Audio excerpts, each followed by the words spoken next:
Армысыздар ма оқушылар? Отырайық. Оқушылар, біздің бүгінгі психологиялық ахуалымыз әр топ өзіне сәттілік тілейді. Бірінші топ сіздер тұрамыз, сәттілік тілейді. Мен сіздердің бүгінгі сабақтарға сәттілік тілеймін. Ал сіздер қолдарыңызды ұстап, қандай сәттілік тілер едіңдер бір-біріңізге? Топпен де айтуға болады. Не айтар едіңіз? Сабаққа белсенді қатысайық. Тағы айтатындарың бар ма? Жоқ? Сіздер? Жақсы. Сіздің топ отыра қойыңдар, белсенді қатысайық. Сабақтарды жақсы оқиық. Басқа? Шапшан?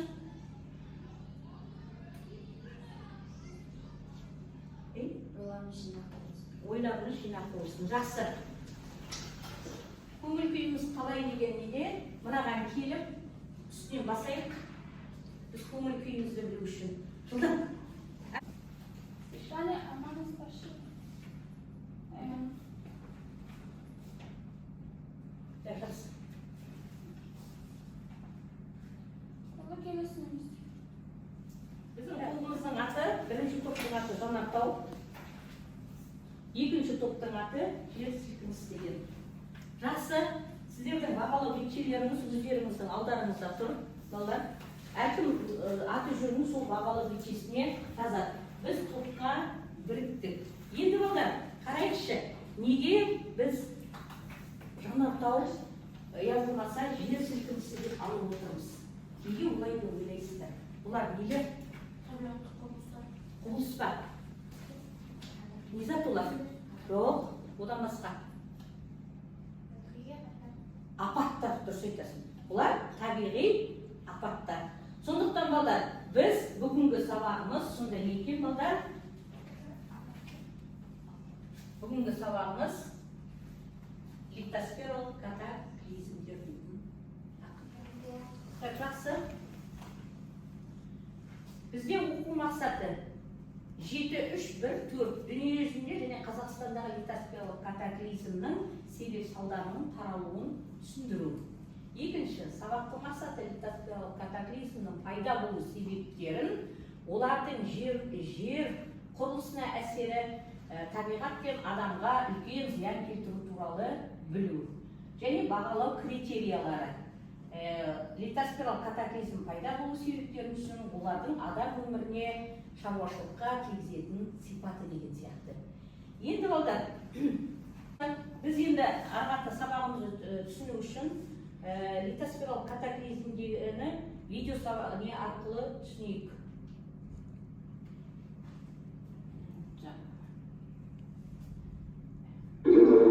Торнадо ауа райының ең экстремалды әрі үрейді түрлерінен бірі. Торнадо дауылдың оқшауланған түрі. Ол ауа райы фронтынан бұрын ауадағы төтенше қысым мен температура жағдайында түзіледі.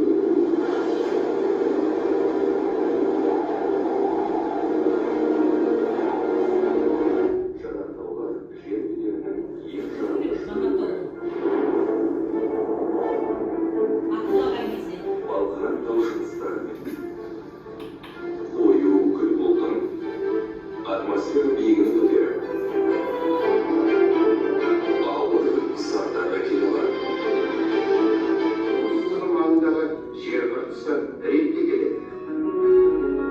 Егер біз жер сілкіністері қашан және қайда болатынын болжай алсақ, миллиондаған адам өмірін сақтап қалар еді. Бірақ мұның жауабы әлі табылмады. Олар табиғаттың үрейі әрі тылсым күші болып қала бермек.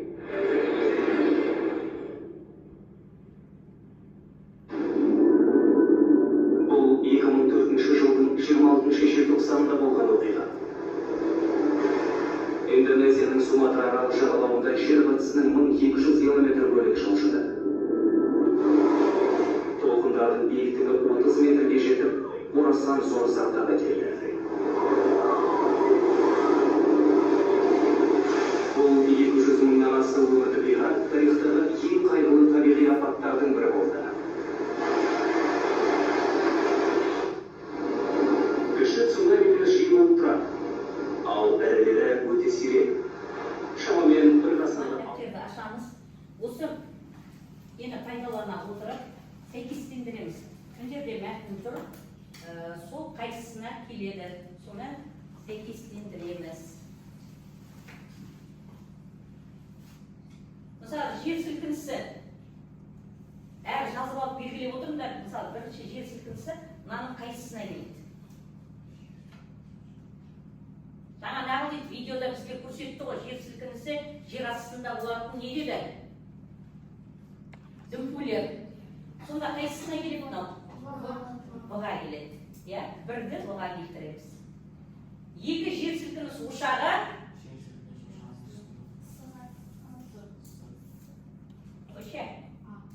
аға келеді. Жер сілкініс ошағы. Одан кейін жер сілкіністің эпицентрі жердің несі? Ошағы. Сіздер айтып отырыңыз, өздеріңізге бір байларыңызды айтқан оқушылар қойып отырыңыздар. Енді ары қарата бізде жеке жұмыс, қолтаңба әдісі, яғни жанартаудың құрылысы. Соны көрсету арқылы тақтаға шығып, оқушылар өздеріңізге пайдалануға болады. Аны кім шығады? Қол көтеріп ұпай алу үшін. Аны бетіне белгілеуге болады. Кім шыға алады?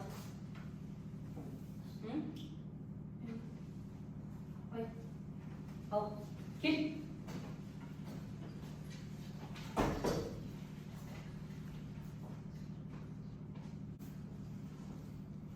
Несін тапқың келеді? Қайсысын? Кратері ғой, алып тапшы. Бас. Кратер үшін. Кратер. Жақсы отыр. Өзіңе бір ұпайыңды ғой. Кел. Кім бар? Кел.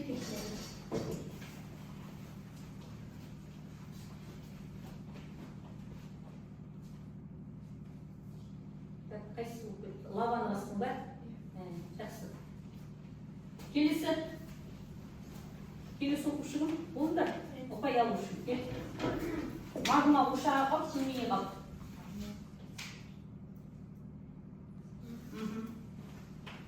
Тағы кім бар? Енді біреуі қалып. Кел. Ұпайларын өздеріңізді қойып отырыңдар. Тапсырмаға жауап берген оқушылар. Көмей.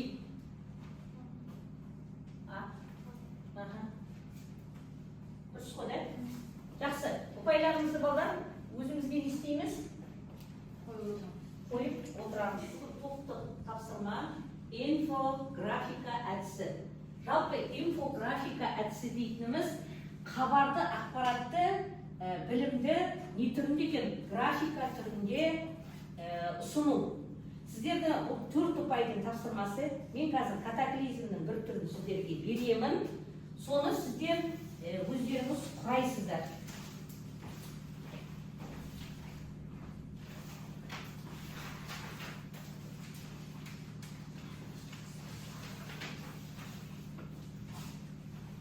Сіздер қайсы жаңартау дейсіздер?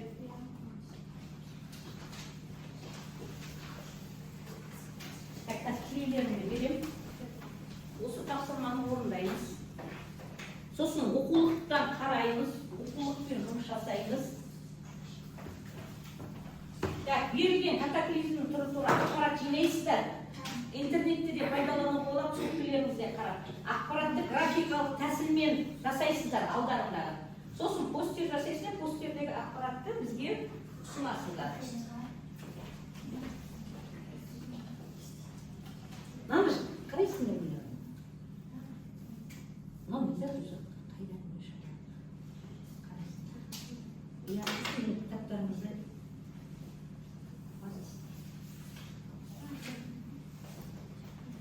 жақсы мұндар, жаңа жақсы мұндар. Сіздер түсініп тұрсыздар ма?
Бұл Йеллоустон ұлттық саябағы ғаламат жаңа тауының үстінде орналасқан сөмген. Жақсы, мынау қайдан жанату? Камчаткадегі. Да? Қандай аты? Ключевой шоқысы. Мынау не? Жанартауының несі мынау? Кратері. Мынау сүңген. Жанартау. Элистон қайда? Элистон қайда? Америка құрама штатында. Элистон ұлттық саябағы. Отырыңыздар. Бұл біздің 1904 жылы Бені қаласында қайған жесігіміз. Көп тұрғандарыңыздай мына жерде жезігіміздің балы көп болғандықтан жер қысын жарап кеткен. Жезігіміздің ошағы жан-жаққа тараған толқынның күші біртіндеп баяулайды. Бұл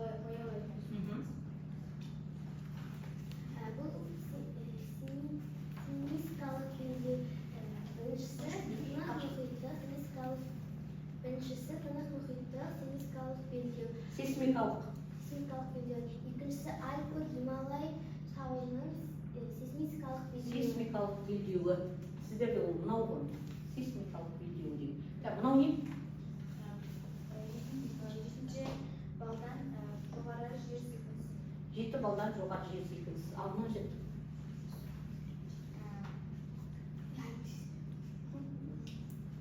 Жақсы. Біздер білеміз бе балалар? Қалған бұл.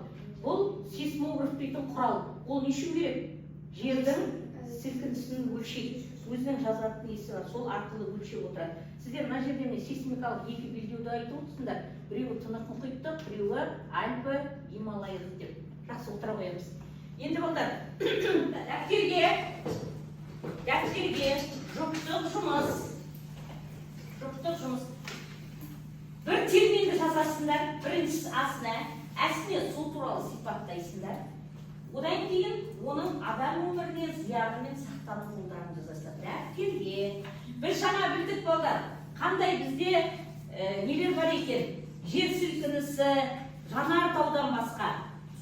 Цунамидің бар екенін білдік. Сосын, мана айтып кеттіңдер, қар көшкіні бар дедік. Тағы басқа осындай адамға зиян келтіретін не екен? Бұл үш ұпайдың жұмысы балдар, қарап отырсыңдар. Жұпты қастарындағы жұптарымен де жасауға болады.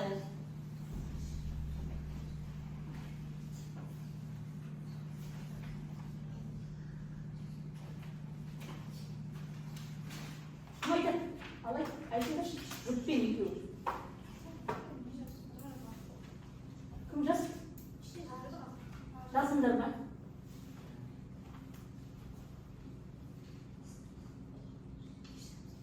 Алай кемін. Мен А терминіне цунамині таңдадым. Ал жақсы. Оның сипаттауы ол өте қауіпті және ол судан тұрады. Ол цунами дейтін су астында болатын дүмпу ғой. Иә, сосын Адам өміріне Зияны? зияны және сақтану жолдары. Бұны зиян деп айтамын, өйткені 200 мың адамдар осы цунамидан қайтыс болады. сол ма? Да, қосатының бар ма? Адам өміріне. Бұны не істеуге болады? Сақтану жолдары деп. Мысалы, цунами үлкен толқындар болатын кезде. Жаңа құралдар арқылы не істеуге болады екен? Алдын ала сақтанып, болжап басқа жерге көшіруге бола ма? Болады ғой.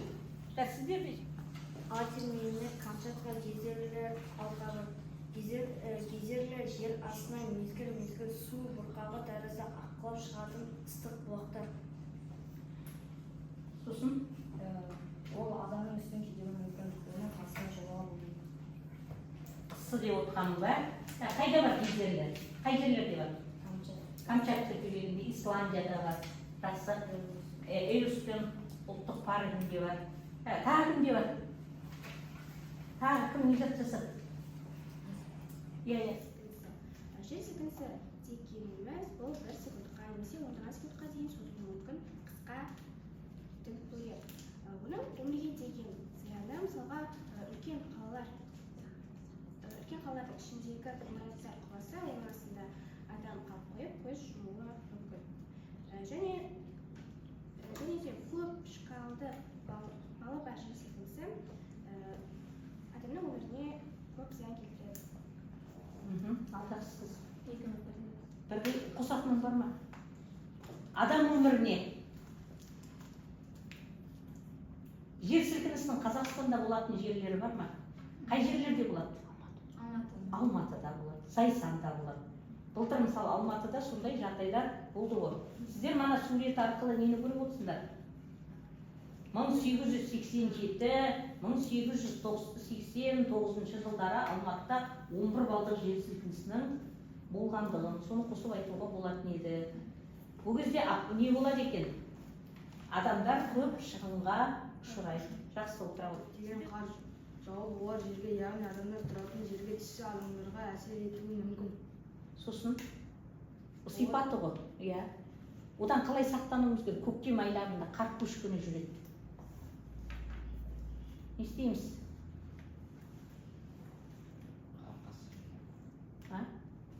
Қосатындарың бар ма?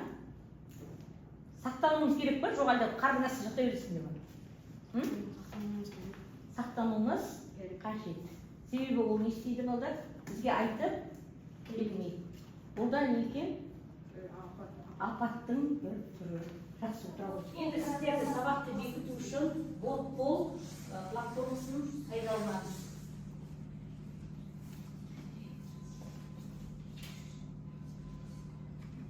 Бұлар әркім өздеріне бір ұпайларын қойып отырады. Катаклизмнің түрін анықта. Кім қол көтереміз? Жер сілкінісі. Дұрыс екен. Жер сілкінісін анықтайтын құрал. Сейсмограф. Дұрыс екен. Жанартаудың құрылысы. Кім айтады? Жанартаудың құрылысы. Кратер. Дұрыс. Жер сілкінісі кезінде қауіпсіз жерлер. Парта. Дұрыс екен. Сейсмикалық, яғни жер сілкінісі болған кезде неше балдық жүйе, бірден 12-ге дейінгі. Дұрыс екен.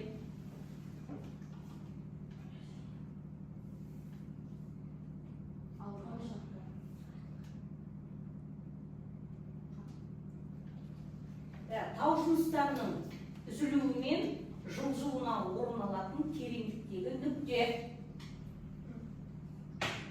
Жер сілкінісінің ошағы. Жер сілкініс ошағы. Дұрыс айтасыз. Жер сілкінісі деген не? Жер сілкінісі деген не?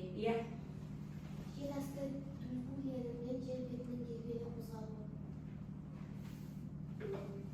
Жақсы.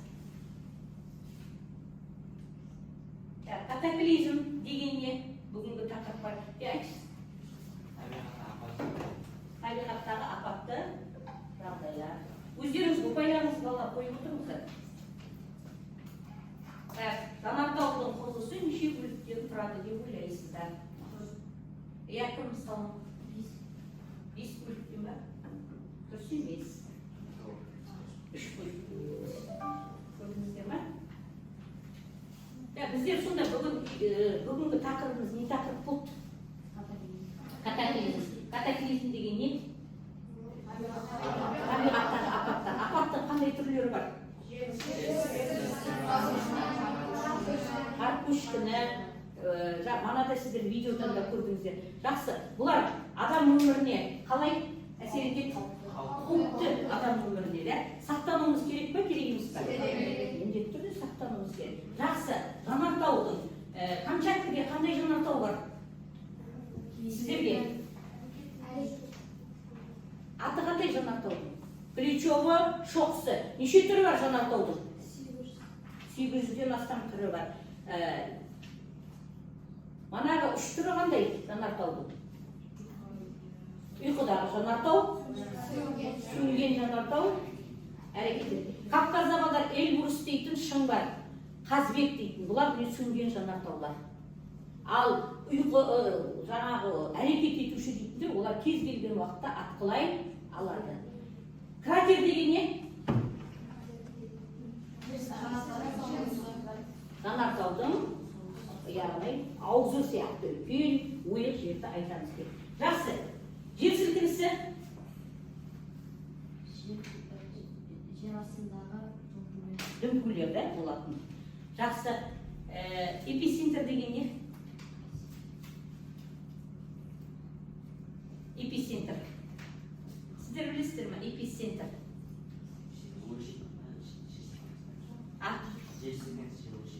Ошағы эпицентр деп аталады екен. Ең күшті жер сілкініс Қазақстанның қай қаласында болған екен?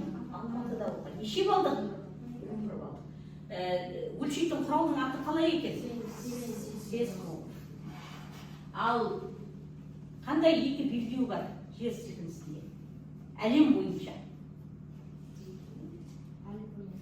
Альпі Гималай біреуі. Дұрыс. Екіншісі Тынық мұхит платформасында орналасқан мені айтуға болады екен.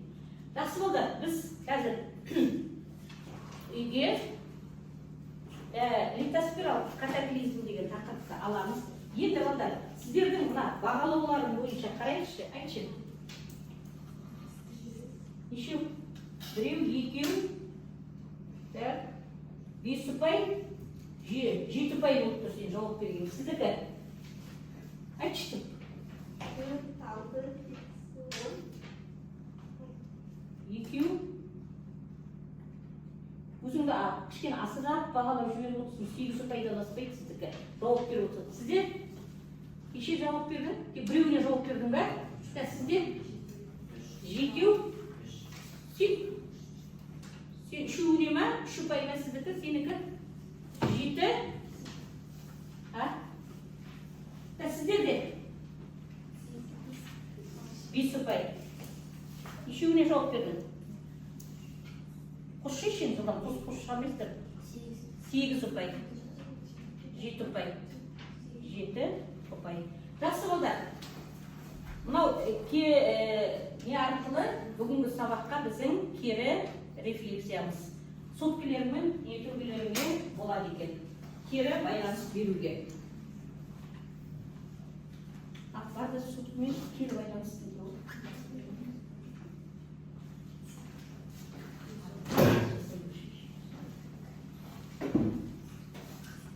Барыңдар балдар, кері байланыстарын жасап аламыз.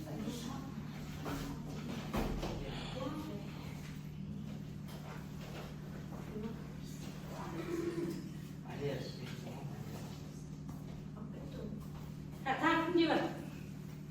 Соткелер жоқ па? Жақсы балдар. Кері байланысты жасап қоясыздар. Енді үйде сонда бізге қандай тақырып екен? Литосфералық